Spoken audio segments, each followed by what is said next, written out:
Imagine a single stone mined from a handful of remote, perilous peaks, whose vibrant blue captivated kings, pharaohs, and master artists for 6 millennia. This is the story of Lapis Lazuli, the stone of the heavens. Its journey is an epic of trade, art, and spirituality, connecting the ancient mines of Afghanistan to the funerary mask of Tutankhamun, the ziggurats of Mesopotamia, the frescoes of Renaissance Europe, and the paintbrushes of Vermeer. For 6,000 years, this precious blue stone has been a symbol of wealth, power, and divinity, its secret allure shaping civilizations across continents. Join us as we follow the ancient threads of blue.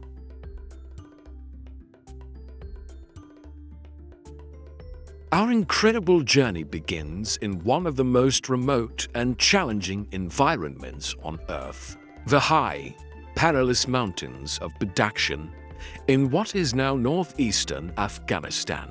For over 6,000 years, these peaks have been the world's primary source of lapis lazuli, a geological rarity found in only a few places globally, working in treacherous, narrow shafts and tunnels. Ancient miners endured extreme cold and the constant threat of collapse to extract the precious blue stone. This was a labor of immense hardship, driven by the insatiable demand for lapis lazuli in the civilizations to the south and west. Lapis lazuli is not a single mineral, but a metamorphic rock composed primarily of lazurite, which gives it its intense blue color, along with calcite, white, and pyrite, the metallic, gold-like flecks. It forms under very specific geological conditions, deep within the Earth, under immense heat and pressure. It was this unique combination of minerals that gave lapis lazuli its distinctive appearance. A celestial blue flecked with golden stars, a perfect reflection of the night sky, which quickly imbued it with profound spiritual significance across the ancient world.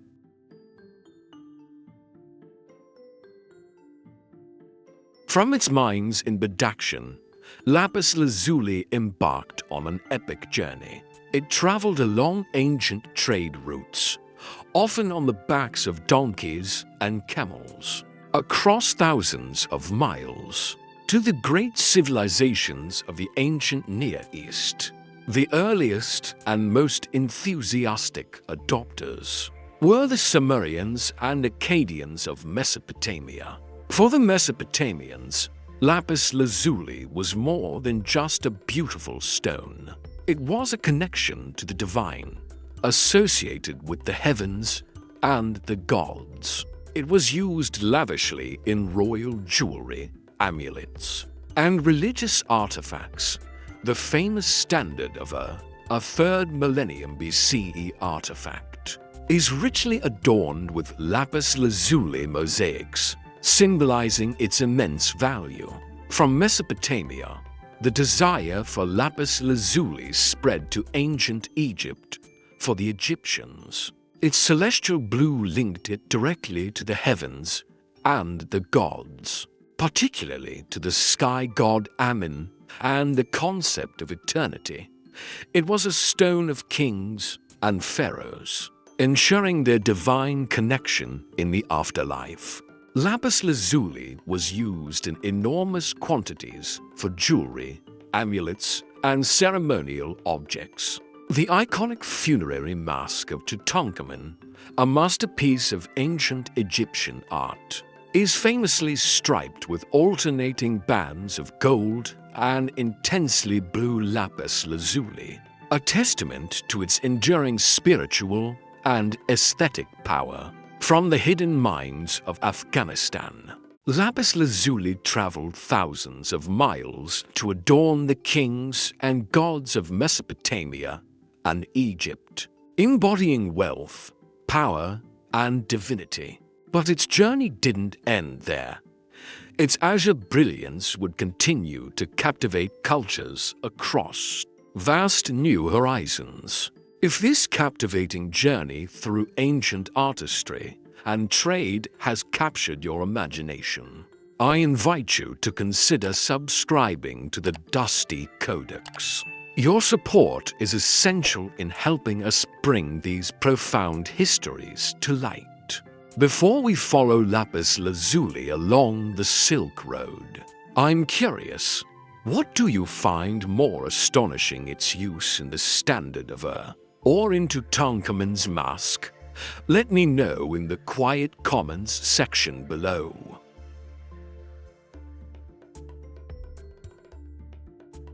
As empires rose and fell, the demand for lapis lazuli remained constant.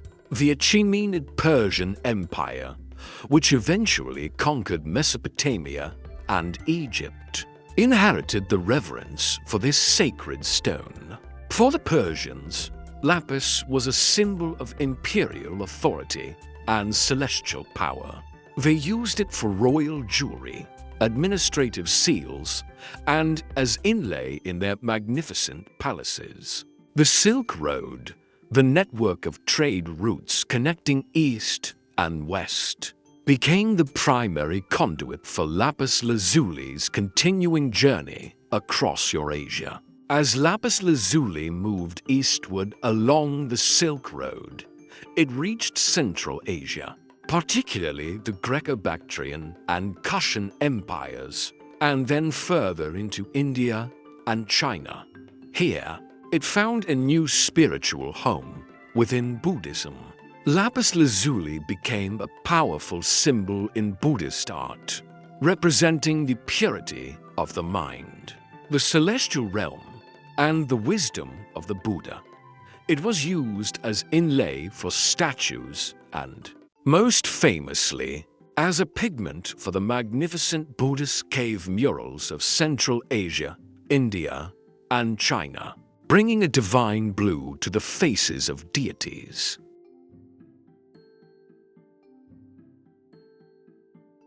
The story of lapis lazuli takes its most captivating turn when it is transformed.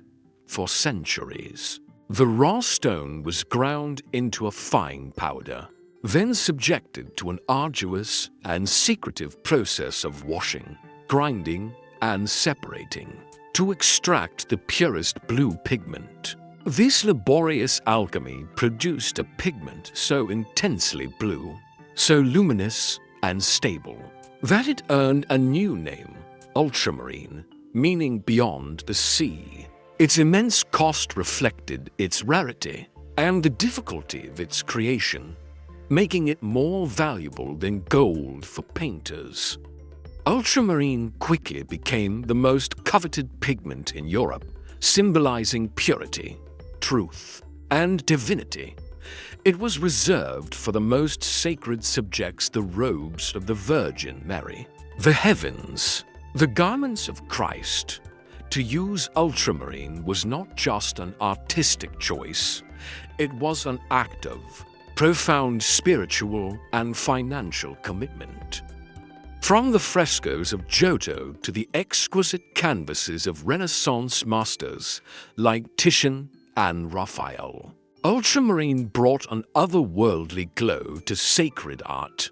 Centuries later, Dutch Golden Age painters like Johannes Vermeer used it to achieve breathtaking luminosity, making his blues famous, knowing each stroke represented a small fortune.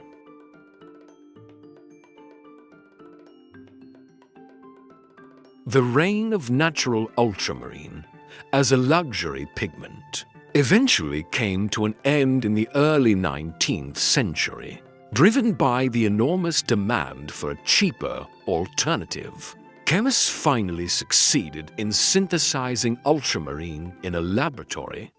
This French ultramarine was chemically identical to the natural pigment, but far less expensive. The widespread availability of synthetic ultramarine fundamentally changed painting forever, making the divine blue accessible to all. Yet, the allure of natural lapis lazuli endures. It is still prized today in fine jewelry, for carving, and by artists seeking its unique luster.